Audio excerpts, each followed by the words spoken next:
आज संपन्न होत असलेल्या या व्याख्यानमालेमध्ये मी एका महत्त्वपूर्ण विषयाची मांडणी करणार आहे. बहुजन संघटक या ऑनलाईन पेजचे प्रमुख राहुल खांडेकर, सर्वजित बनसोडे, त्यांची सर्व टीम यांचा सुरुवातीला मी उल्लेख करतो. या पेजवर बोलण्याच्या अगोदर तथागत यांचा मला फोन आला होता. ते मला म्हणाले की आम्ही बहुजन संघटक या ऑनलाईन पेजवर बाबासाहेब आंबेडकरांच्या ग्रंथांचं, त्या ग्रंथामध्ये काय नेमकं आहे, त्या ग्रंथाचं महत्त्व काय आहे, या अनुषंगाने आम्ही हा उपक्रम सुरू केलेला आहे आणि आपण एका पुस्तकावर बोलावं. आणि त्या संदर्भामध्ये माझे मित्र सतीश मस्के यांचा त्यांनी उल्लेख केला होता. तर मी असं म्हटलं की मी कधी बोलायचं आहे मला, तर ते म्हणाले उद्या संध्याकाळी बोलायचं आहे. आता मी म्हटलं की क्रांती आणि प्रतिक्रांती या ग्रंथावर बोलायचं आहे आणि मला अवधी फक्त 24 तासाचा आहे, 24 तासाचा अवधी होता.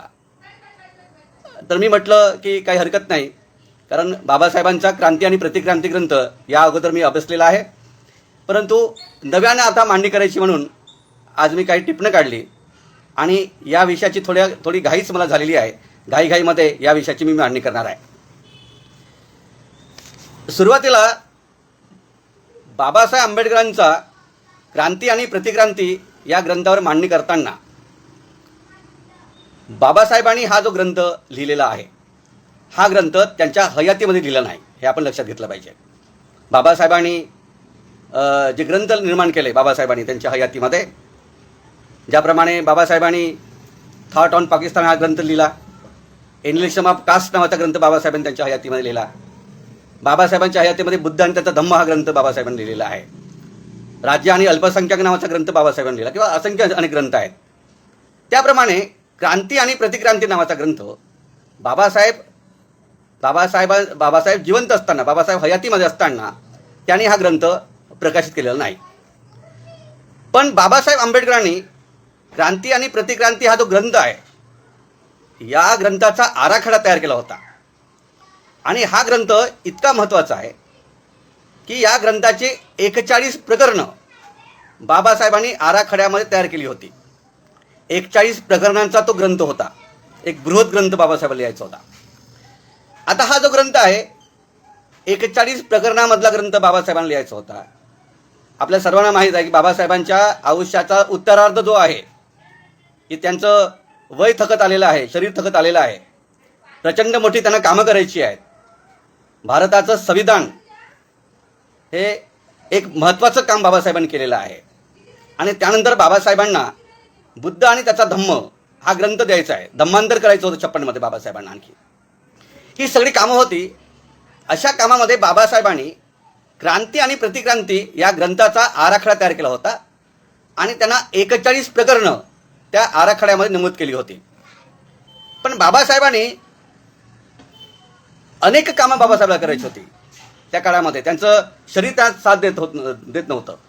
बाबासाहेबांनी असं म्हटलं होतं की मला महात्मा गांधीजीचं चरित्र लिहायचं आहे, माझ्या इतका महात्मा गांधीजींना कोणी ओळखू शकत नाही, मी गांधीजीवर एक पुस्तक लिहिणार आहे. बाबासाहेब असे म्हणाले की महात्मा ज्योतिबा फुले यांवर मला चरित्र लिहायचं आहे. त्यांचा तो एक प्रकल्प होता. आणि महात्मा ज्योतिबा फुल्यांवरची काही पुस्तकं सुद्धा त्यांनी बाबासाहेबांनी दिल्लीमध्ये आणली होती. आचार्य अत्रेकडून ती पुस्तकं मागून घेतली होती, कारण आचार्य अत्रेने चित्रपट काढला होता महात्मा फुल्यांवर. बाबासाहेबांना स्वतःचं आत्मचरित्र लिहायचं होतं, त्याची काही पानं बाबासाहेबांनी लिहिली होती.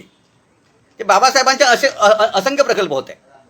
त्यामध्ये क्रांती आणि प्रतिक्रांती हा जो ग्रंथ आहे, तो बाबासाहेबांचा अत्यंत मोठा प्रकल्प होता. कारण भारताच्या प्राचीन इतिहासाला कलाटणी देणारा अत्यंत बृहत असा प्रकल्प आणि क्रांतिकारक असा प्रकल्प म्हणजे बाबासाहेबांचा क्रांती आणि प्रतिक्रांती हा ग्रंथ होय. आता हा जो ग्रंथ आहे बाबासाहेबांनी 41 प्रकरणामध्ये लिहायचा होता. पण बाबासाहेबांनी हा ग्रंथ जो लिहून ठेवला त्याची 13 प्रकरणे आहेत. आता 41 पैकी 13 प्रकरणे बाबासाहेबांनी लिहिलेली आहेत. आता ही 13 प्रकरणे बाबासाहेबांनी लिहून ठेवली. ही ग्रंथरूपाने कधी आली? तर बाबासाहेबांनी हे जे लेखन केलेलं आहे हे ग्रंथरूपाने हे हे पुस्तक जे आलं 13 प्रकरणांचं ते 1987 मध्ये आलेलं आहे. 1987 मध्ये महाराष्ट्र शासनाने बाबासाहेब आंबेडकरांची जी ग्रंथ रायटिंग अँड स्पीचची व्हॅल्यूम काढले. तर बाबासाहेब आंबेडकरांच्या रायटिंग अँड स्पीचमध्ये तिसरं जो व्हॅल्यूम आहे क्रमांक 3चं जे तिसरा खंड जो आहे बाबासाहेबांच्या लेखन आणि भाषणाचा तिसरा खंड, त्या तिसऱ्या खंडामध्ये क्रांती आणि प्रतिक्रांती हा ग्रंथ प्रकाशित झालेला आहे.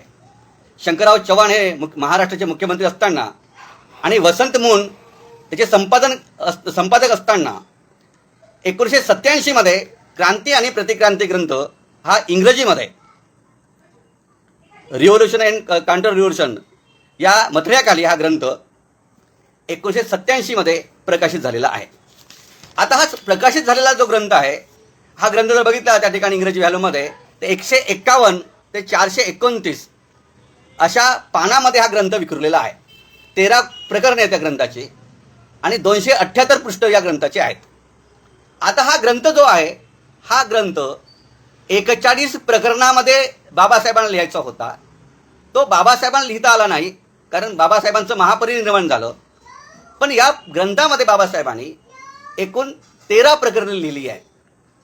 ही जी 13 प्रकरणे आहेत ग्रंथाची ही सगळी ग्रंथाची प्रकरणे हे सलग नाही आहेत. लक्षात घ्या, सलग ग्रंथाची प्रकरणे नाहीत. मग ही प्रकरणे कशी आहेत मग या ग्रंथाची?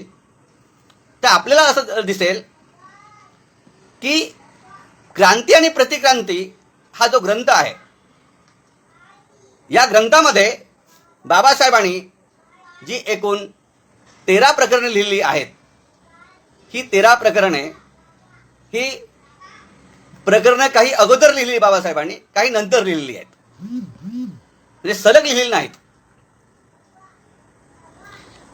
माझा आवाज येतो ना?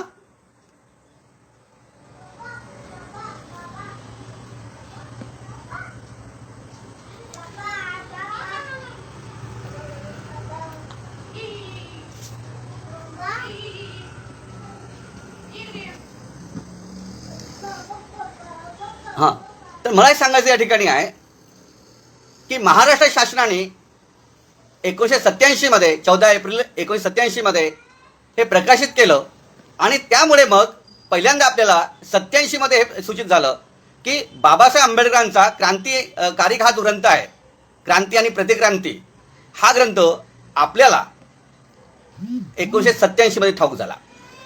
1987 मध्ये काय पार्श्वभूमी होती आपल्या भारतामध्ये? ते 1987 मध्ये भारतामध्ये जर आपण सामाजिक आणि सांस्कृतिक परिस्थिती बघितली भारताची तर 87 मध्ये नुकतंच दूरदर्शन आलं होतं आणि दूरदर्शनचा प्रचंड मोठा प्रभाव संपूर्ण देशामध्ये पसरत होता. अशा काळामध्ये रामानंद सागर यांची रामायण नावाची मालिका सुरू झाली होती 87 कालखंडामध्ये आणि या रामायण नावाच्या मालिकेचा प्रचंड मोठा प्रभाव भारतातल्या जनमानसावर पडला होता. ती मालिका अत्यंत लोकप्रिय झाली कारण लोकांना दूरदर्शनचं आकर्षण आणि त्यामध्ये रामाच्या कथेवरचं संपूर्ण मनोरंजन पर ती मालिका संपूर्ण रामायण नावाची. याच्यामुळे झालं काय की बाबासाहेब आंबेडकरांचा हा अत्यंत क्रांतिकारक प्राचीन भारताच्या इतिहासाला कलाटणी देणारा ग्रंथ 1987 ला प्रकाशित झाला. त्या ग्रंथाकडे कुणाचंही लक्ष गेलं नाही. मूलतः हा ग्रंथ इंग्रजीमध्ये होता, त्या ग्रंथाचा अनुवाद मराठीमध्ये झाला नाही आणि रामायण ही जी मालिका आहे या मालिकेचा एवढा मोठा प्रभाव होता त्या काळामध्ये की या मालिकेला तडा देण्याचं काम या ग्रंथामधलं जे विवेचन बाबासाहेबांनी केलेलं आहे या विवेचनाला तडा देण्याचं सामर्थ्य हे जे रामायण नावाची जी मालिका आहे या मालिकेला तडा देण्याचं सामर्थ्य बाबासाहेबांच्या ग्रंथामध्ये होतं, हे लक्षात घ्या. पण या ग्रंथाची चर्चा झाली नाही. म्हणजे रामायण मालिकेमुळे पुढे जाऊन राम मंदिराचं आंदोलन या देशामध्ये चाललं आणि राम मंदिराचं आंदोलन इतकं प्रचंड व्यापक झालं. ते व्यापक होण्यामध्ये रामायण मालिकेचा हातभार होता. आणि पुढे जाऊन 6 डिसेंबर 1992 बाबासाहेब आंबेडकरांचा महापरिनिर्वाण दिन, त्या दिवशी बाबरी मस्जिदचं पतन केलं गेलं. हे संदर्भ यासाठी महत्त्वाचे आहेत की याच कालखंडामध्ये बाबासाहेबांचा हा क्रांतिकारक ग्रंथ आलेला आहे. पण या क्रांतिकारक ग्रंथांची चर्चा मात्र आपल्याकडे झाली नाही, हे मला अत्यंत खेदाने नमूद करायचं आहे. आता बाबासाहेबांनी क्रांती आणि प्रतिक्रांती हा जो अत्यंत क्रांतिकारक ग्रंथ लिहिला, तो 41 प्रकरणाचा होता. ही 41 जर प्रकरणं बाबासाहेब लिहिली असती तर भारताच्या संपूर्ण एकूण इतिहासामधला सर्वात क्रांतिकारक ग्रंथ जर कुठला असता तर बाबासाहेबांचा क्रांती आणि प्रतिक्रांती हाच ग्रंथ असता. एकमेव ग्रंथ, समग्र भारताच्या प्राचीन इतिहासाला कलाटणी देणारा, जगप्रसिद्ध इतिहासकार म्हणून बाबासाहेबांची आजही नोंद आहे. पण 41 प्रकरणं जर बाबासाहेबांनी लिहिली असती तर क्रांती आणि प्रतिक्रांती हा ग्रंथ जगातला एक भारताच्या इतिहासातला कलाटणी देणारा, जगप्रसिद्ध असा ग्रंथ ठरला असता. तरी पण 41 प्रकरण नाहीत, पण बाबासाहेबांनी त्या ग्रंथामध्ये एकूण 13 प्रकरण लिहिलेली आहेत. या 13 प्रकरणाचा जर आपण अभ्यास केला तर बाबासाहेबांच्या हा ग्रंथ लिहिण्यामध्ये बाबासाहेबांची अभ्यासाची आणि ज्ञानाची खोली, त्यांची तर्कशुद्ध मांडणी, बाबासाहेबांची अभ्यास करण्याची पद्धती, खंडन मंडन करणं बाबासाहेबांची पद्धती होती, खंडन मंडन करण्याची पद्धती बाबासाहेबांची, आणि बाबासाहेबांची परखडपणा, कुणाचाही मुलाहिजा न ठेवणे आणि तर्कशुद्ध मांडणी करणे, ही सगळी बाबासाहेबांच्या ज्ञानाची आणि अभ्यासाची प्रमेय जी आहेत ती सगळी प्रमेय क्रांती आणि प्रतिक्रांती या ग्रंथामध्ये आपल्याला दिसतात. बाबासाहेबांचं व्यक्तिमत्व एक ज्ञानी म्हणून व्यक्तिमत्व, एक अभ्यासपूर्ण व्यक्तिमत्व, एक प्रचंड ग्रंथप्रेमी व्यक्तिमत्व, हे आपल्याला बघायचं असेल तर बाबासाहेबांची ग्रंथ मुळातून वाचली पाहिजे. आणि हा ग्रंथ वाचताना मला आज जो आनंद झाला की बाबासाहेबांचं उत्तुंगता जी आहे, ज्ञानाची उत्तुंगता, ती किती ओतप्रोत भरली होती, त्याचा एक हा ग्रंथ वाचताना मला आनंद झालेला आहे. बाबासाहेबांनी या ग्रंथामध्ये जी 13 प्रकरणं लिहिलेली आहेत त्याच्यामध्ये पहिलं प्रकरण जे आहे बाबासाहेबांनी लिहिलेलं आहे त्याच्यामध्ये प्राचीन भारताचा इतिहासाचा प्रकाश टाकला की प्राचीन भारताचा इतिहास हा कसा तथाकथित इतिहास कसा तकलादू आहे, याच्यावर बाबासाहेबांनी लिहिलं. म्हणजे आपण जर एक एक प्रकरण बघितलं तर 13 प्रकरणे आहेत बाबासाहेबांनी या ग्रंथामध्ये लिहिलेली. पहिलं जे प्रकरण आहे बाबासाहेबांनी लिहिलेलं आहे की त्यामध्ये पहिल्या प्रकरणामध्ये बाबासाहेबांनी असं म्हटलं की प्राचीन भारताचा इतिहास जो आहे हा संपूर्ण इतिहास मुळातच इतिहास नाही.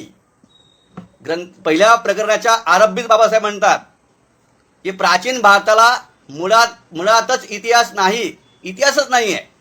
मग प्राचीन भारत जो आहे, या प्राचीन भारताचा इतिहास जो आहे हा इतिहास म्हणजे पौराणिक इतिहास आहे, पुराणप्रिय इतिहास आहे. आणि बाबासाहेब असं म्हणतात की आपल्या भारतीय लोकांना मनोरंजनामध्ये जास्त आनंद मिळतो, ज्ञानामध्ये त्यांना रस नाही आहे. ती माणसं ज्ञानपिपासू नाही आहेत, तर ती माणसं रंजनप्रिय आहेत.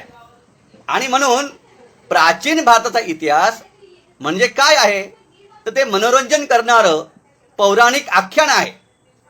म्हणजे प्राचीन भारताचा इतिहास जाणीवपूर्वक वैदिक ब्राह्मणांनी पौराणिक आख्यान जे आहे ते पौराणिक आख्यान देण्यासाठी हा इतिहास लिहिला होता. आणि हे जाणीवपूर्वक कृत्य वैदिक अभिजनांनी केलं असं बाबासाहेब म्हणतात. दुसरा मुद्दा की याची उदाहरणं बाबासाहेबांनी दिलेली आहेत त्या प्रकरणामध्ये, की बाबासाहेब असं म्हणतात त्या ठिकाणी की आपल्या संपूर्ण भारताच्या जनतेच्या मनपटलावर दैववादाचा आणि देवाचा प्रचंड मोठा पगडा आहे.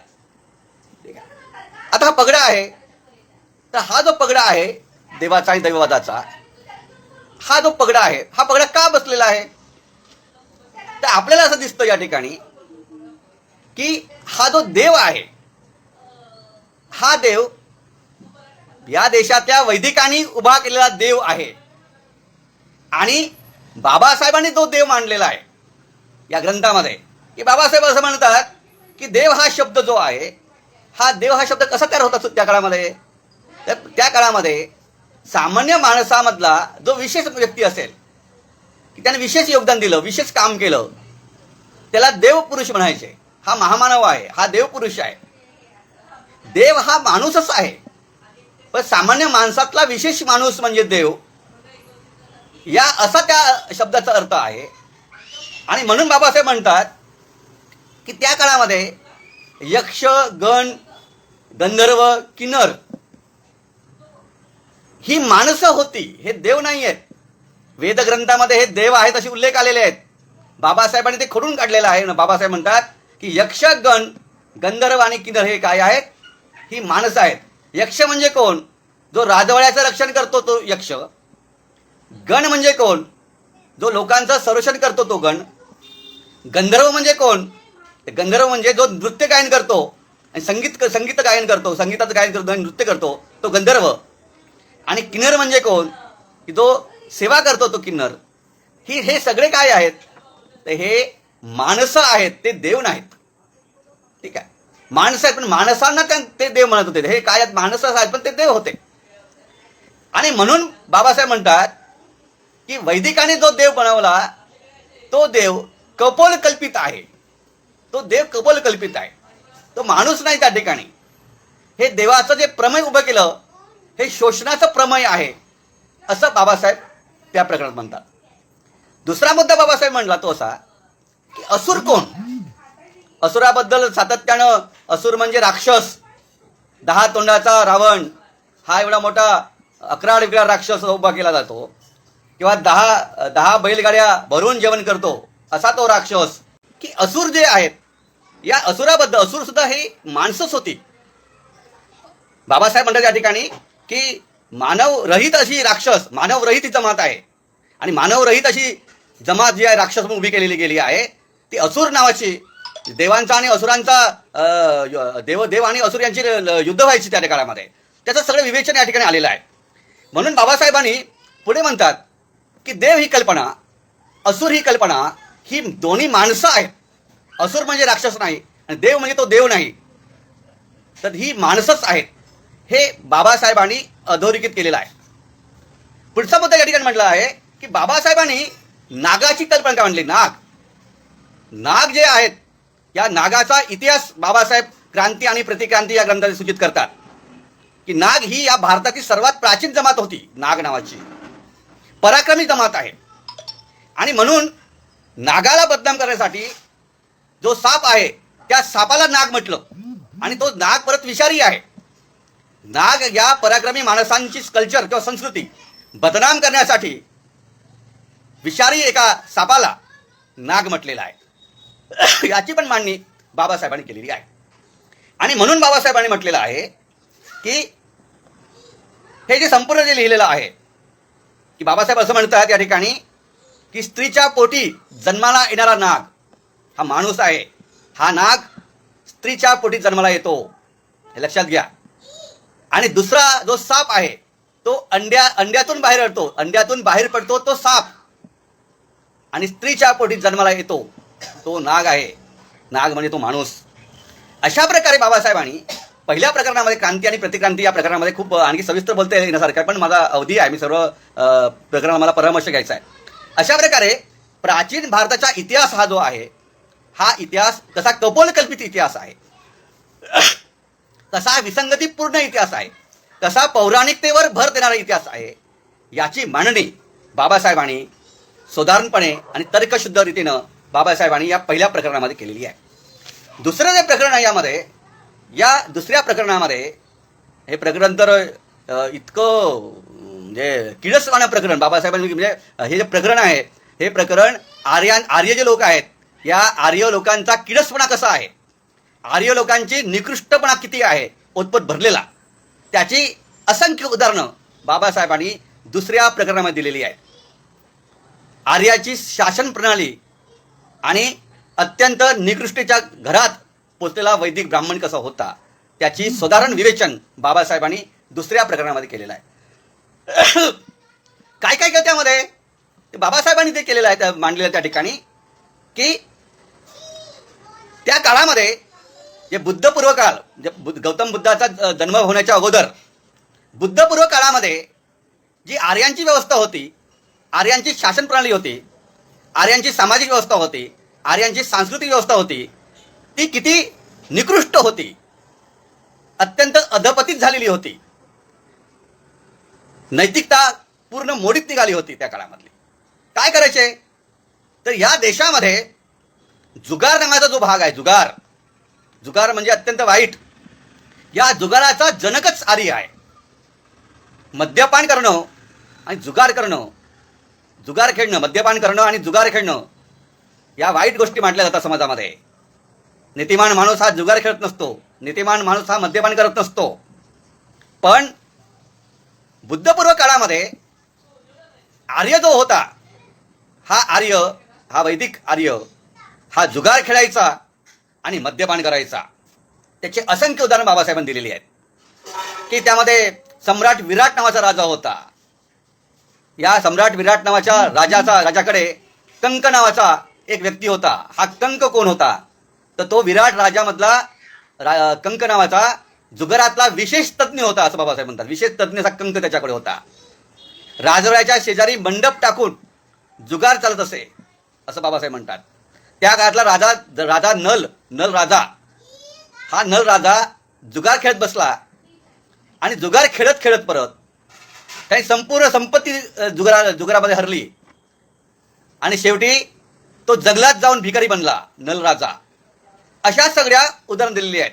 मद्यपानामध्ये असं म्हटलेलं आहे की मद्यपान कोण कोण करायचे तर त्या काळामध्ये मद्यपान करणं हे अत्यंत श्रेष्ठकर समजलं जात होतं. कृष्ण आणि अर्जुन हे अत्याधुनिक दारूचे सेवन करायचे. त्या काळामध्ये राजा विराटाची पत्नी सुदेशना ही महाराणी होती. ती दारू प्यायची, मद्यप्राशन करायची. लक्षात घ्या, हे सगळे उल्लेख बाबासाहेबांनी केलेले आहेत त्या ठिकाणी. आणि म्हणून त्या काळामधल्या बुद्धपूर्व काळातले पुरुष तर पुरुष पण स्त्रिया सुद्धा दारू प्यायच्या असा हा अधपतनाकडे गेलेला समाज बाबासाहेबांनी या दुसऱ्या प्रकरणामध्ये सोदाहरण मांडलेलं आहे. बाबासाहेबांचं त्या काळातल्या समाजाचं निरीक्षण जे केलेलं आहे, बाबासाहेब मांडलं, तो इतिहास मांडला, तो अत्यंत वाचनीय आहे. ते संपूर्ण डोळ्यापुढे बाबासाहेब चित्र उभं करतात. म्हणजे बाबासाहेबांचा इतिहास लेखनाची जी कला आहे ती भारतीयांनी अभ्यासली पाहिजे की इतिहास हा कसा साधांत आणि मांडलाचा असतो, कसा जिवंतपणे मांडायचा असतो आणि तर्कशुद्ध मांडायचा असतो, तटस्थरितीने मांडायचा असतो. हे सर्व इतिहास बाबासाहेबांना क्रांती आणि प्रतिक्रांती ग्रंथात मांडला दिसतो. त्यानंतर इतकी अवनती वाईट झाली होती की आर्य काळामधले लग्न जे आहे हे लग्न आजच्या काळाचे लग्न नव्हती. हे लग्न कसे होते त्याचे असंख्य उदाहरण बाबासाहेब दिली होती. की ब्रह्म आहे, ब्रह्मा विष्णू महेश, त्याला ब्रह्म म्हटलं जातं. या ब्रह्माचा पुत्र जो आहे तो पुत्र म्हणजे दक्ष, ब्रह्माचा पुत्र दक्ष यांनी आपल्या बहिणीशी लग्न केलेलं आहे. लक्षात घ्या की बहिणीशी लग्न केलं म्हणजे त्या काळामध्ये वैदिक ब्राह्मणाच्या काळामध्ये जे आर्य होते ते आर्य म्हणजे जे वडील आहेत ते वडील आपल्या मुलीशी लग्न करायचे. वडिलांचं आणि मुलीचं लग्न झालेलं आहे. म्हणजे त्या काळामधला वशिष्ठ आहे, बाबासाहेबांनी उदाहरण दिले सर्व त्या ग्रंथामध्ये. वशिष्ठांनी आपली मुलगी जी आहे शत्रुपा, या शत्रुपाशी लग्न केलं होतं. आणि इथं मनूचा उल्लेख आलेला आहे. मनूनी आपली मुलगी इला नावाची मनूची मुलगी होती, त्या मनूनी आपल्या मुलीशी इलाशी लग्न केलेलं आहे. हे सगळं त्यामध्ये आलं. आजोबा आपल्या नातीशी लग्न करायचे त्या काळामध्ये. म्हणजे ही सर्व आर्यांची आदर्श संस्कृती म्हणून सांगते बघा. आर्य म्हणतात की आमची आदर्श संस्कृती होती भारतामध्ये, आर्य म्हणतात आता. पण त्या आर्यांच्या संस्कृतीचे धिंडवाडे बाबासाहेबांनी या ग्रंथामध्ये काढलेले आहेत. की आर्यांचे हे सर्व बाबासाहेबांनी असंख्य ग्रंथ वाचून याच्या नोंदी केलेल्या आहेत. संदर्भासह हे पुरावे दिले आहेत बाबासाहेबांनी, लक्षात घ्या. आणि ते म्हणायचे की स्त्रियांशी शरीर संबंध ठेवायचा आहे. हा शरीर संबंध त्या काळामध्ये अगदी उघड्यावर होत होता. उघड्यावर हा शरीर संबंध होत होता त्या काळामध्ये. त्यांचा जो ऋषी आहे वामदेव नावाचा, वामदेव कामदेव, हे जे ऋषी आहेत हे ऋषी यज्ञ करताना स्त्रियांसोबत शरीर संबंध करायचे. यज्ञ करताना बघा, यज्ञ ही पवित्र संस्था होती आर्यांची, पण त्यासोबतच स्त्रियांसोबत यज्ञ करत करत ते काय करायचे तर उघड्यावर स्त्रियांशी शरीर संबंध ठेवत असत. ह्या सगळ्या घाणेरड्या प्रथा, माणसाला अधपतनाकडे नेणाऱ्या प्रथा बुद्धपूर्व काळामध्ये होत्या. बुद्धपूर्व काळामध्ये, त्या काळामध्ये स्त्रियांचा व्यापार भरायचा, स्त्रिया या भाड्याने मिळायच्या, स्त्रियांना विकल्या जात होत्या स्त्रिया, हे सगळं होतं. त्या काळामध्ये वैदिक जे लोक होते, हे वैदिक आर्य लोक, हे भविष्य कथन करणं, भविष्यवाणी सांगणं, पंचांग बघणं, हे धंदे करत होते. असं अधपतित झालेला जो समाज होता बुद्धपूर्वकालीन, बुद्धाच्या अगोदरचा, तो बाबासाहेबांनी क्रांती आणि प्रतिक्रांती या ग्रंथामध्ये मांडला. आणि किती निकृष्ट दर्जाचा हा समाज होता त्याचं अन्वेषण उदाहरणासह बाबासाहेबांनी या ग्रंथामध्ये केलेलं आहे. ते निश्चितच वाचण्यासारखं आहे. मला फक्त या व्याख्यानात सांगता येणार नाही, मला किती सांगता येईल कारण मला वेळेची बंधनं आहेत मला, पण तुम्ही वाचलं पाहिजे, कारण बाबासाहेबांनी इतकं बारकाईने ते लिहिलेलं आहे सगळं, ते खूप वाचनीय झालेलं आहे. आता हा असा जो अधपतीत असलेला तत्कालीन आर्य समाज, वैदिक आर्यांचा समाज होता, त्याचं सर्वात मोठं रिॲक्शन म्हणजे ती क्रांती, ती कुणी केली असेल, ती गौतम बुद्धांनी केली. गौतम बुद्धांनी क्रांती केली. आणि बौद्ध धम्म ही क्रांती होती असं बाबासाहेब म्हणतात. आणि ही क्रांती फ्रेंच क्रांती एवढीच महान आहे, फ्रेंच क्रांतीपेक्षाही ही क्रांती महान आहे असं बाबासाहेब म्हणतात ग्रंथामध्ये. आणि बाबासाहेब म्हणतात ही जी क्रांती आहे, बुद्धाने केलेली क्रांती, ही बुद्धाने केलेली क्रांती ही केवळ धार्मिक क्रांती नाही. तर बुद्धाने केवळ धार्मिक क्रांती केली नाही, तर बुद्धाची क्रांती ही सामाजिक क्रांती होती आणि राजकीय क्रांती होती. धार्मिक क्रांतीबरोबर सामाजिक आणि राजकीय क्रांती होती असं बाबासाहेब म्हणतात.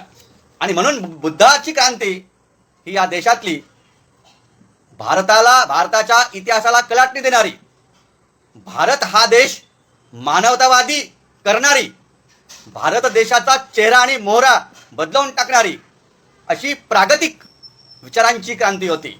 बाबासाहेब म्हणजे बुद्धाची क्रांती ही माणसाला नैतिकतेची, माणसाच्या नैतिकतेची आचारसंहिता सांगणारी ही पहिली बुद्धाची क्रांती होती. आणि म्हणून बुद्धाची क्रांती आहे असं म्हटलं बाबासाहेबांनी की बुद्ध हा या देशातला पहिला क्रांतिकारक आहे. पहिला क्रांतिकारक सुधारक म्हणजे बाबासाहेब म्हणतात ग्रंथामध्ये की बुद्ध हा पहिला क्रांतिकारक समाज सुधारक होता. ठीक आहे. आणि बुद्धापासूनच म्हणजे आपल्या देशाचा भारताचा प्राचीन समाज सुधारणेचा इतिहास बुद्धापासून सुरू होतो. भारताच्या इतिहासाचा मूळ पुरुष कोण आहे, तर भारताच्या इतिहासाचा मूळ पुरुष हा गौतम बुद्ध आहे. गौतम बुद्धांनी भारताच्या समाज सुधारणेचा पहिला आविष्कार गौतम बुद्धांनी केला. आणि म्हणून बुद्ध हा महान आहे. आपल्या जगामध्ये एक थोडंसं उदाहरण सांगतो तुम्हाला महत्वाचं, की जगामध्ये 20व्या शतकातला एक जगप्रसिद्ध असा तत्वज्ञानी महापुरुष होऊन गेला 20व्या शतकामध्ये, आधुनिक काळामधला. त्याचं नाव आहे बर्नार्ड रसेल. बर्नार्ड रसेल हा लंडनमध्ये ऑक्सफर्ड विद्यापीठामध्ये तत्वज्ञान विषय शिकवायचा विद्यार्थ्यांना. आणि जगाला डिपवून टाकणारे तत्वज्ञानाचे ग्रंथ लिहिले बर्नार्ड रसेलने. बर्नार्ड रसेल आणि बाबासाहेब आंबेडकरांचा संबंध आलेला आहे. बर्नार्ड रसेल यांच्या ग्रंथावरचं परीक्षण बाबासाहेब लिहिलं होतं, लक्षात घ्या. रसेल हा बाबासाहेबांना फार आवडायचा. या बर्नार्ड रसेलची एक आठवण तुम्हाला सांगतो, ती गौतम बुद्धाबद्दलची आहे. की 1945 मध्ये दुसरं महायुद्ध झालेलं आहे. त्यानंतर आपल्या नागपूरचे एक तत्वज्ञानाचे प्राध्यापक वराड पांडे, नागपूरचे ब्राह्मण आहेत, ते ऑक्सफर्ड विद्यापीठात शिकायला होते विद्यार्थी म्हणून. आणि ते बर्नार्ड रसेलचे विद्यार्थी होते. या डॉक्टर वराड पांडेने ग्रंथ लिहिला, विवेकवाद नावाचा ग्रंथ. तो माझ्याकडे आम्ही वाचलेला ग्रंथ आहे. त्या वराड पांडेने विवेकवाद या ग्रंथामध्ये एक आठवण सांगितली बर्नार्ड रसेलची. ती आठवण अशी आहे की वराड पांडेंना ऑक्सफर्ड विद्यापीठामध्ये वराड पांडे जे आहेत ते त्यांचे विद्यार्थी आहेत. आणि बर्नार्ड रसेल वराड पांडेंना जास्त म्हणजे भेट होत नाही दोघांची, विद्यार्थ्याची आणि सरांची. त्यानंतर वराड पांडेंनी बर्नार्ड रसेलला म्हटलं की मला आपल्याला भेट घ्यायची आहे, मला वेळ द्या. कालांतरानं मग वराड पांडेला काय 10-15 मिनिटाचा वेळ बर्नार्ड रसेलने दिला. वराड पांडे आणि बर्नार्ड रसेल चर्चा झाली. ती चर्चा त्या ग्रंथामध्ये लिहिलेली आहे वराड पांडेने. बर्नार्ड रसेल त्या अभ्यासिकेमध्ये अभ्यास करत बसले होते आणि त्या अभ्यासिकेत बसल्यानंतर वराटपाडी तिथं गेले. त्यांचा बौद्धिक दरारा, प्रचंड ज्ञान त्यांचं, ज्ञानाचं सामर्थ्य त्यांचं. आणि अशा काळामध्ये वराट पांडेंनी आणि रसेल हे दोघे बसलेले आहेत. रसेलनी वराट पांडे यांना प्रश्न विचारला की तुम्ही काय काय वाचन केलेलं आहे. तर वराट पांडे म्हणाले की मी भारतामधून आलेलो आहे, भारतामध्ये तत्वज्ञान जे आहे ते वाचलेलं आहे. तर रसेल असे म्हणाले तुम्ही भारतातलं कोणतं तत्वज्ञान वाचलेलं आहे. तेव्हा रसेलच्या या प्रश्नावर वराट पांडे असे म्हणाले की मी भारतातलं वैदिक तत्वज्ञान वाचलेलं आहे, वैदिक तत्वज्ञान वाचलेलं आहे.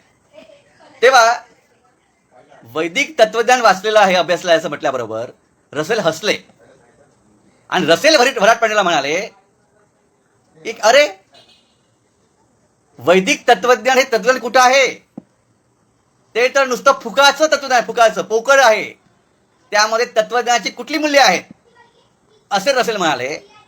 आणि म्हणाले पुढे की भारतामध्ये फक्त एकच तत्वज्ञान आहे आणि ते आहे गौतम बुद्धाचं. गौतम बुद्धाचं तत्वज्ञान आहे आणि हे तत्वज्ञान जगामध्ये महान आहे हे रसेल म्हणतात. रसेल पुढे म्हणतो की बुद्ध हा तत्वज्ञानामुळे जगात प्रसिद्ध नाही, तर तत्वज्ञानाबरोबरच गौतम बुद्ध एक व्यक्ती म्हणून साधुत्वाचा आविष्कार करणारा हा व्यक्ती आहे, तो साधू पुरुष आहे.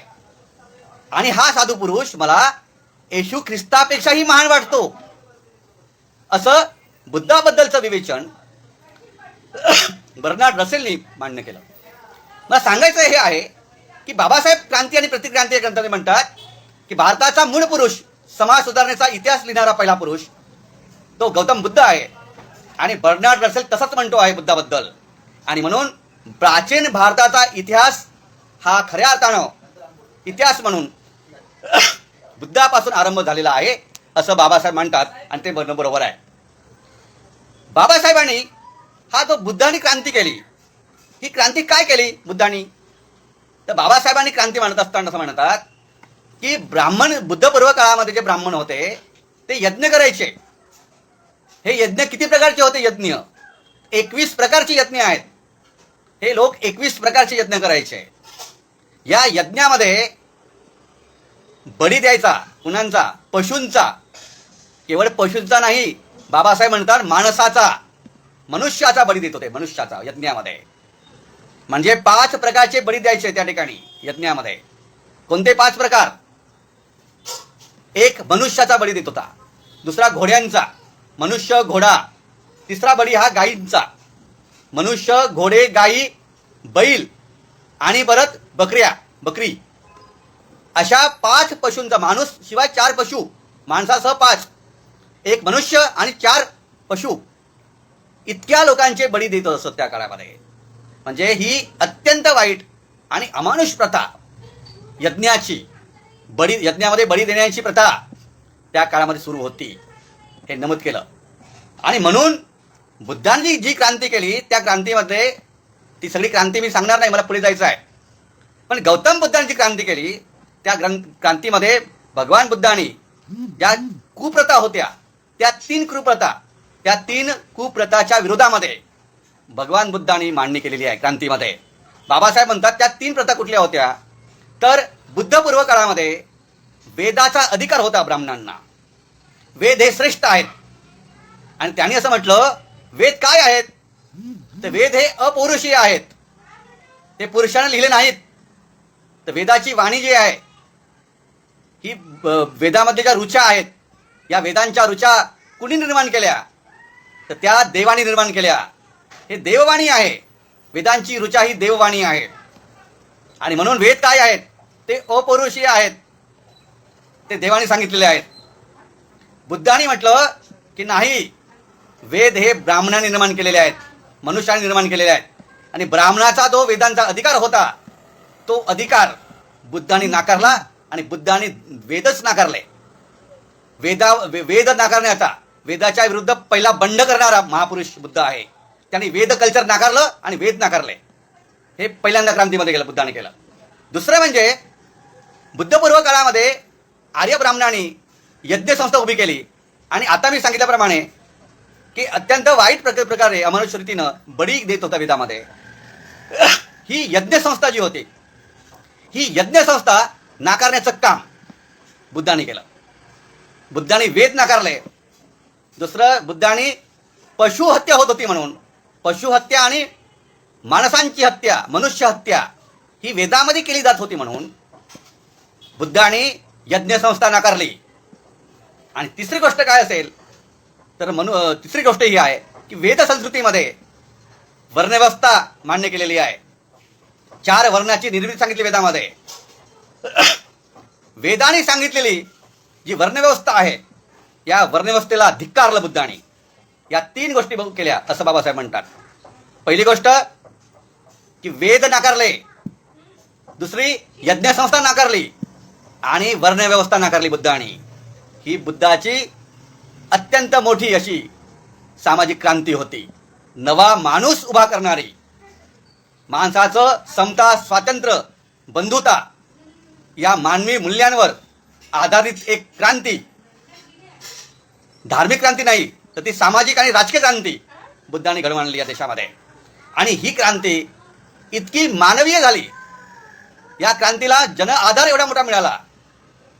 परत आपल्याला माहित आहे की प्राकृत भाषेमधून हे मांडलं बाबा बुद्धांनी तत्वज्ञान आपलं. प्राकृत ही जनभाषा होती. ब्राह्मणाचं तत्वज्ञान वेदांचं संस्कृतमध्ये होतं. बुद्धाने संस्कृत भाषेला धिक्कारलं आणि जनप्रिय जी भाषा होती प्राकृत, त्या प्राकृत भाषेमधून बुद्धांनी आपलं तत्वज्ञान लोकांपर्यंत पोहोचवलं. तत्वज्ञानच इतकं मानवीय होतं, माणुसकीचं होतं की ते लोकांपर्यंत लवकर पोहोचलं आणि जनप्रिय झाले बुद्ध. त्या ठिकाणी तत्वज्ञान जनप्रिय झालं आणि बुद्धाच्या या क्रांतीचा परिणाम असा झाला की पुढे जाऊन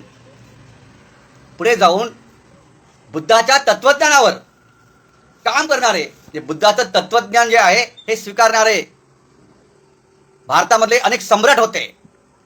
बुद्धाच्या धम्माला राजाश्रय लाभला. हे फार मोठी क्रांती आहे परत की राजाश्रय लाभला त्या ठिकाणी. आणि राजाश्रय लाभल्यामुळे मग त्या ठिकाणी सम्राट अशोक हा अत्यंत मोठा सम्राट, म्हणजे सम्राट अशोकांच्या काळामध्ये जर आपण बघितलं तर सम्राट अशोकाच्या काळामध्ये म्हणजे 4थ्या प्रकरणामध्ये सर्व बाबासाहेबांनी मांडणी केलेली आहे सगळ्या गोष्टीची. की बाबासाहेब असं म्हणतात की भगवान गौतम बुद्धांची क्रांती केली, त्या क्रांतीचा जो परिणाम झाला तो असा की त्या ठिकाणी गौतम बुद्धाच्या धम्माला राजाश्रय लाभला. आणि राजाश्रय लाभणारा सर्वात मोठा सम्राट कोण होता तर तो सम्राट अशोक होता. सम्राट अशोकाने भगवान बुद्धाच्या धम्माला राजाश्रय, केवळ राजाश्रय दिला नाही तर सम्राट अशोकाने तो धर्म राजधर्म बनवला. या भारताचा राजधर्म कुठला आहे सम्राट अशोकाच्या काळामधला तर तो गौतम बुद्धाचा धम्म आहे. तो राजधर्म होता सम्राट अशोकाच्या काळामध्ये. आणि त्याचा प्रचंड मोठा प्रचार आणि प्रसार सम्राट अशोकाने केला. 84,000 स्तूप बांधले, स्तूप विहार बांधली 84,000. चिनी प्रवासी जे येऊन गेले युआन शांग त्यांच्या ग्रंथामध्ये हा उल्लेख आहे. 84,000 होते त्या ठिकाणी. जे तुम्ही विचार करा, या भारतामध्ये 84,000 स्तूप बांधले सम्राट अशोकाने. या बुद्धाच्या क्रांतीचं व्यापकता लक्षात घ्या केवढी मोठी होती. परत स्तूप बांधले, शिलालेख उभे केले. भगवान बुद्धाच्या तत्वज्ञानाचे ब्राह्मी लिपीमध्ये प्रचंड मोठे महाकाय असे शिलालेख उभे केले, स्तंभलेख उभे केले गौतम बुद्धांच्या विचारांचे सम्राट अशोकाने. संघमित्र आणि महेंद्रला पाठवलं. बाबासाहेब आंबेडकरांच्या क्रांती आणि प्रतिक्रांती हा जो ग्रंथ आहे त्याच्या शेवटच्या भागामध्ये मी येतो आता की भगवान बुद्धांनी जी क्रांती केली होती त्या क्रांतीला नष्ट करण्यासाठी आपल्या देशामध्ये प्रतिक्रांती झाली. आणि ही प्रतिक्रांती जर कोणी केली असेल तर ती प्रतिक्रांती ही ब्राह्मण सेनापती पुष्पमित्र शुंग यांनी केली असं बाबासाहेब म्हणतात. आणि हा पुष्पमित्र जो आहे हा सामवेदी ब्राह्मण होता. सामवेदी ब्राह्मणाचं वैशिष्ट्य काय असेल तर सामवेदी ब्राह्मणाचा यज्ञ संस्थेवर विश्वास असतो. यज्ञ संस्था जी आहे त्या यज्ञ संस्थेचा तो पाईक आहे.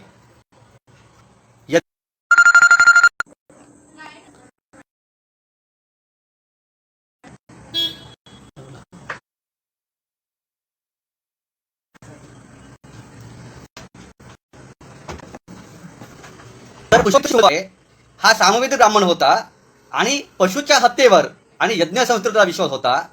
त्यामुळे केलं काय तर सम्राट अशोकाचं राज्य जे आलं या राज्यामध्ये सामवेदी जो ब्राह्मण होता त्याचं पित्त खवळलं होतं की आपलं जे वर्चस्व आहे ते आपण नष्ट केलं आहे. म्हणून सामवेदी ब्राह्मण जे आहेत ते सम्राट अशोकाच्या राजवटीमध्ये गप्प बसले असले तरी त्यांच्याकडे प्रचंड मोठी खदगत सुरू झाली होती. आणि ही खदगत जी होती ती खदगत व्यक्त करण्यासाठी एक प्रकरण घडलं. ते म्हणजे भूरदत्त जो राजा होता बौद्ध राजा शेवटचा त्याचा ब्राह्मण असलेला सामवेदी पुष्पमित्र शुंग यांनी खून केला आणि आपल्याला जी वागणूक दिली त्या वागणीच्या विरोधामध्ये त्यांनी तो एक हल्ला केला आणि बदला घेतला एक प्रकारचा.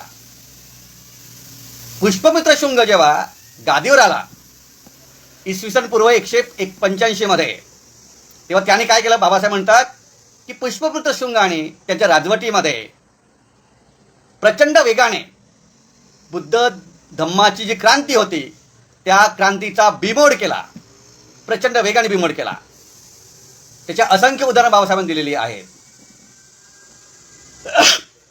पुष्पमित्र शुंगाने मनुस्मृतीचा निर्माण केला. मनुस्मृती हा ग्रंथ मनुस्मृती या ग्रंथाची निर्मिती पुष्पमित्र शुंगाने केली इसवी सन पूर्व 185 मध्ये. इसवी सनाच्या 185 मध्ये त्यांनी काय केलं असेल तर मनुस्मृतीची निर्मिती केली. मनुस्मृतीचे कायदे जे आहेत त्या कायद्याचा अंमल सुरू केला. परत बाबासाहेब म्हणतात की पुष्पमित्र शुंगाच्या काळामध्ये ब्राह्मणांचं वाङ्मय निर्माण झालं. कोणतं वाङ्मय हा नवीन संदर्भ लक्षात घ्या बाबासाहेबांचा. क्रांती आणि प्रतिक्रांती या ग्रंथामध्ये की प्रतिक्रांती जेव्हा झाली बुद्धाच्या क्रांतीला विरोध करत जी प्रतिक्रांती उभी झाली त्या प्रतिक्रांतीमध्ये ब्राह्मणांचे वाङ्मय निर्माण झाले. कोणते वाङ्मय तर बाबासाहेब म्हणतात महाभारत हा ग्रंथ, रामायण हा ग्रंथ, रामायण महाभारत पुराण ही जी ग्रंथ आहेत महत्वाची वाङ्मय ब्राह्मणांचं हे संपूर्ण वाङ्मय जे आहे हे संपूर्ण म्हणजे मनुस्मृती गीता ग्रंथ शंकराचार्यांचा वेदांत पुराणे रामायण महाभारत हे सगळे ब्राह्मण जे वाङ्मय आहे या ब्राह्मण वाङ्मयाचं प्रचंड निर्मिती झालेली आहे असं आपल्याला दिसतं. यानंतर महत्वाचा मुद्दा तो आहे तसा की इसवी सन पूर्व 185 नंतर हळूहळू जे बौद्ध भिक्षू होते त्या बौद्ध भिक्षूंची कत्तल करण्याचं काम झालं फार मोठं त्या काळामध्ये. असं म्हटलं गेलं आहे की 100 सोन्याची नाणी बौद्ध भिक्षूंवर 100 सोन्याची नाण्यांचा कर लादला गेला होता असा उल्लेख बाबासाहेब करतात या ठिकाणी. आणि ही संपूर्ण प्रतिक्रांती जी आहे ही प्रतिक्रांती पुष्पमित्र शुंगाने केली. याचे संपूर्ण दाखले बाबासाहेबांनी या ग्रंथामध्ये दिलेले आहेत. आता एवढं विवेचन झाल्यानंतर बाबासाहेबांनी या ग्रंथामध्ये आणखी काही प्रकरणं मांडलेली आहेत.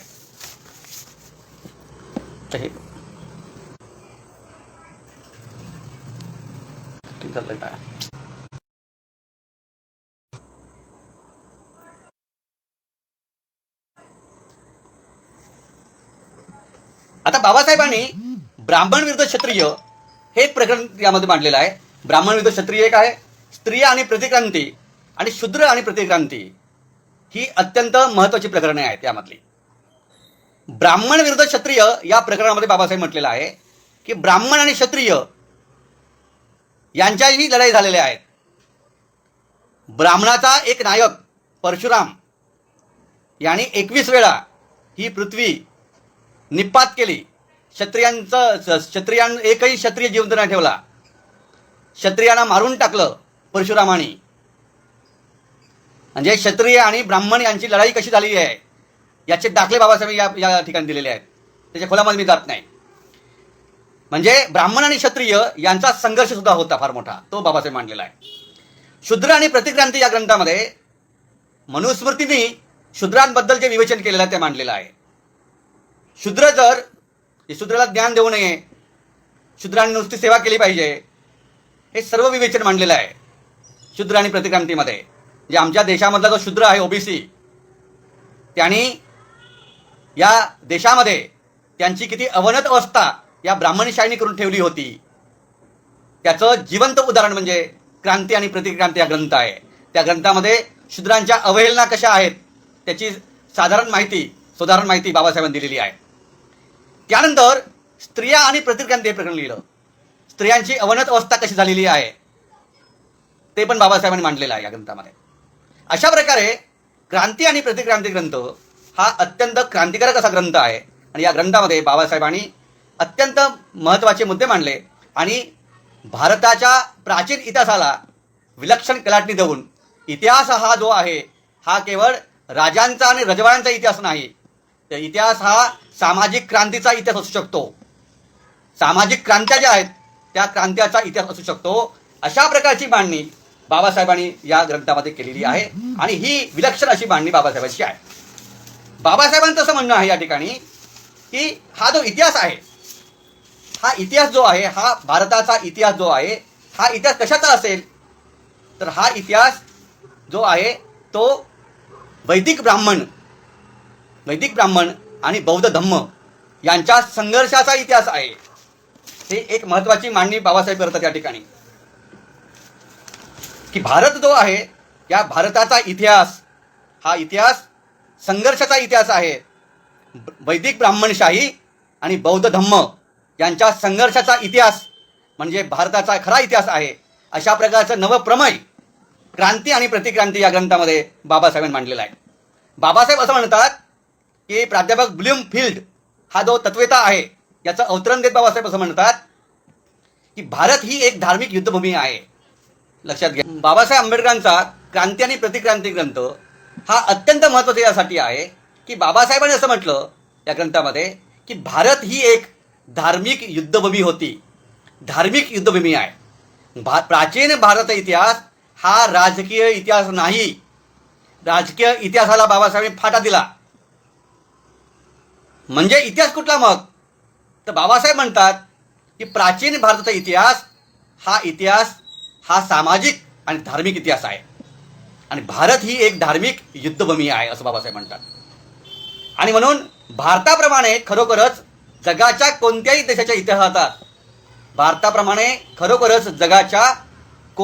देशाच्या इतिहासात धर्माने इतका सहभाग घेतला नाही तितका भारतामध्ये धर्माने सहभाग घेतला होता असं बाबासाहेब म्हणतात. हे महत्त्वाचं आहे. आणि म्हणून भारताचा इतिहास दुसरे तिसरे काही नसून बौद्ध धम्म आणि ब्राह्मणशाही यांच्या संघर्षाचा इतिहास आहे. हे सत्य कुणीही नाकारू शकत नाही असं बाबासाहेब म्हणतात. आणि म्हणून हा संपूर्ण इतिहास मांडून या भारतातला पहिला जो प्रमुख पुरुष होता बुद्धाच्या अगोदर तो म्हणजे नागांचा इतिहास सुद्धा बाबासाहेब सांगतात की नागापासून खऱ्या अर्थानं नागा हा अनार्यांचा माणूस होता. अनार्य आणि आर्य संघर्ष आणि नागा या अनार्यापासून भारताचा राजकीय इतिहास सुरू होतो.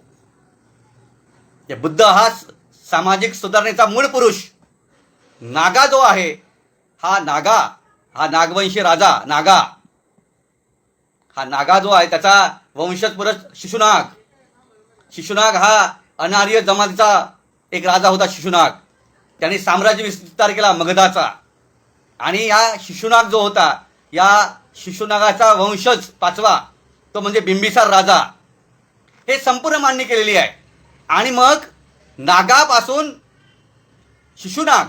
शिशुनागपासून चंद्रगुप्त मौर्यपासून सम्राट अशोक ही संपूर्ण नागांची जी संपूर्ण वंशावळ आहे, ती वंशावळ बाबासाहेब मांडतात या ठिकाणी ग्रंथामध्ये.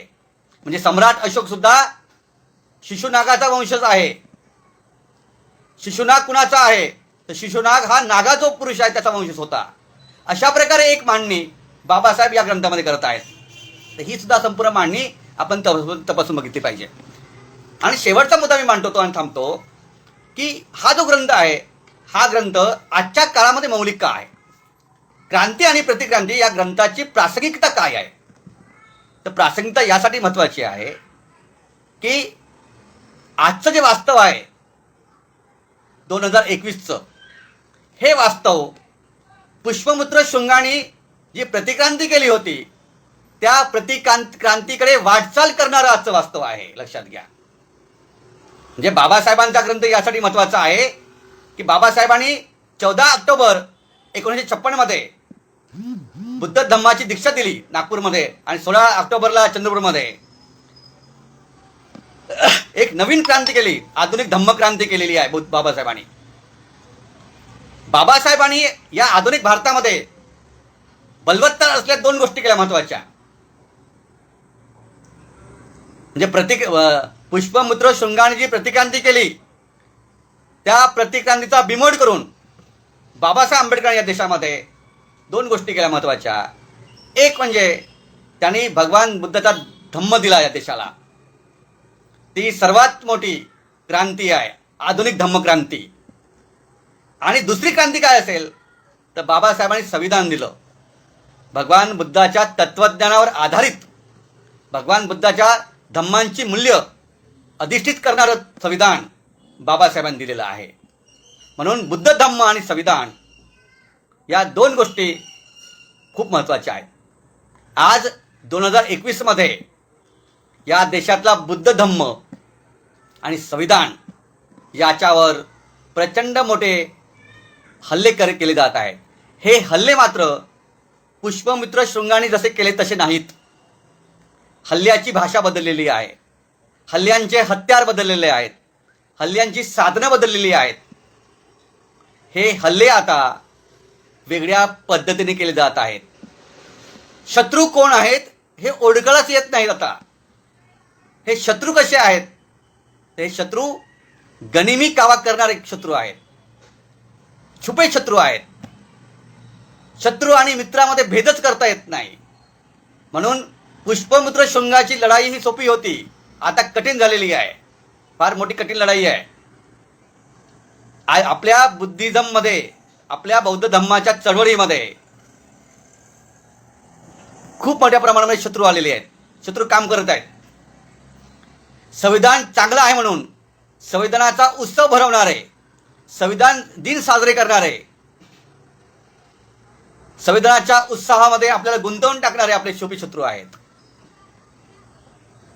हे सगळं आपल्याला लक्षात घ्यावं लागेल. म्हणून बाबासाहेबांनी क्रांती आणि प्रतिक्रांती या ग्रंथामध्ये जे सांगितलेलं आहे आणि तंतर बाबासाहेबांनी जी क्रांती केली आधुनिक धम्मक्रांती, या आधुनिक धम्मक्रांतीला धोके कोणते आहेत ते लक्षात घेतले पाहिजे. आधुनिक धम्मक्रांती जी आहे त्या आधुनिक धम्मक्रांतीला विपश्यनेचा धोका आहे. गोयंका, या गोयंका कोण आहेत याचा अभ्यास केला पाहिजे. रजनीश यांचा अभ्यास केला पाहिजे. आधुनिक धम्मक्रांतीला मारण्यासाठी सावरकर पुढे होते. सावरकरांचं लेखन त्यामध्ये झालेलं होतं. गोळवलकर गुरुजींनी म्हटलं ते आपण वाचलं पाहिजे. या सगळ्या गोष्टीचा आपण अभ्यास केला पाहिजे. समरसता मंच काय संघाचा तोही बघितला पाहिजे आपण तपासून. बुद्धांनी समता मांडली होती, बाबासाहेबांनी संविधानामध्ये समता मांडलं. समता, समतेचं तत्वज्ञान आहे. आपण समरसतेचं तत्व सांगत आहेत लोक. आता काय फरक आहे तपासून बघितला पाहिजे. म्हणजे क्रांती आणि प्रतिक्रांती ग्रंथामध्ये जे विवेचन केलं बाबासाहेबांनी, ते धोके मांडलेले आहेत, ते धोके कोणते आहेत हे आपण लक्षात घेतलं पाहिजे. आणि म्हणून आजच्या काळामध्ये ही जी प्रासंगिकता आहे ही प्रासंगिकता ओळखली पाहिजे की बाबासाहेब आंबेडकरांचा बुद्ध धम्म जो आहे हा धम्म या भारत देशाची मूळ ओळख आहे. या भारताचा चेहरा काय असेल या भारताचा विज्ञानवादी चेहरा, या भारताचा मानवतावादी चेहरा, प्रज्ञाशील करुणेचा चेहरा भारताचा, अत्तदीप भव याचा चेहरा, या भारताची नवी ओळख करून देणारा चेहरा हा बुद्धाचा चेहरा आहे. बुद्ध या भारत भूमीमध्ये होता, लक्षात घ्या. आणि हा बुद्ध धम्म बाबासाहेब दिलेला आहे. आणि हा बुद्ध जर धम्म संपला या आपल्या देशामधून तर आणखी एक प्रतिक्रांती येऊ शकते.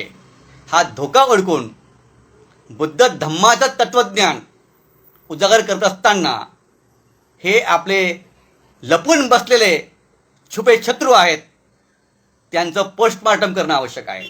लक्षात घ्या. आपले जे प्रतिक्रांती करू इच्छिणारे जे लोक आहेत त्यांचा बिमोड करणं आवश्यक आहे. यासाठी बाबासाहेबांनी पुष्पमित्र शृंगाच्या राजवटीमध्ये जो शूद्र समाज होता, मनुस्मृतीमधला शूद्र समाज, या शूद्र समाजाला कशी गुलामीमध्ये ठेवलं होतं. हा शूद्र समाज म्हणजे ओबीसी समाज. या ओबीसी समाजाचं 2021 मध्ये स्थान काय आहे. या ओबीसी मध्ये परत त्या ओबीसी समाजाला गुलामीमध्ये ढकलण्याचे कार्यक्रम सुरू झालेले आहेत. त्याचं दैवितीकरण सुरू झालेलं आहे. आपल्या देशामध्ये मंदिर कल्चर उभं झालं. मंदिर कल्चरमध्ये ओबीसी समाज हा गुंतून राहिला पाहिजे, तो दैववादी झाला पाहिजे, तो गुलामीत राहिला पाहिजे, अशी व्यवस्था जोरकसपणे काम करत आहे. या सर्व गोष्टीचं भान ठेवून आपण नव्याने बाबासाहेब आंबेडकरांचा क्रांती आणि प्रतिक्रांती ग्रंथ हा नव्याने आजच्या काळामध्ये घासून आणि तपासून पाहून आजच्या काळाचं जे नवीन भान आहे हे भान देणारा क्रांतिकारक ग्रंथ म्हणून आपण क्रांती आणि प्रतिक्रांती या ग्रंथाकडे बघितलं पाहिजे. अशा प्रकारे आजच्या या विवेचनामध्ये मी थांबतो. सातत्यानं माझ्या भाषणाला अडथळे येत गेले. माझं जे विवेचन आहे या विवेचनामध्ये 4-5 वेळा मला अडथळे आले. ऑनलाईनचा प्रॉब्लेम आहे आणि असंख्य वेळेस मला असं वाटतं की ऑनलाईन व्याख्यानमालेमध्ये मला हा अडथळा येतोच नेहमी. त्यामुळे बहुजन संघटन या ऑनलाईन डिजिटल जे व्यासपीठ आहे त्या व्यासपीठावरून जे खांडेकर आहेत, राहुल खांडेकर आणि त्यांच्या मित्रांनी मला बोलावलं आणि आपण सर्वांनी माझे विचार ऐकून घेतले. याबद्दल आपल्या सर्वांचे मी आभार मानतो आणि थांबतो. जय भीम.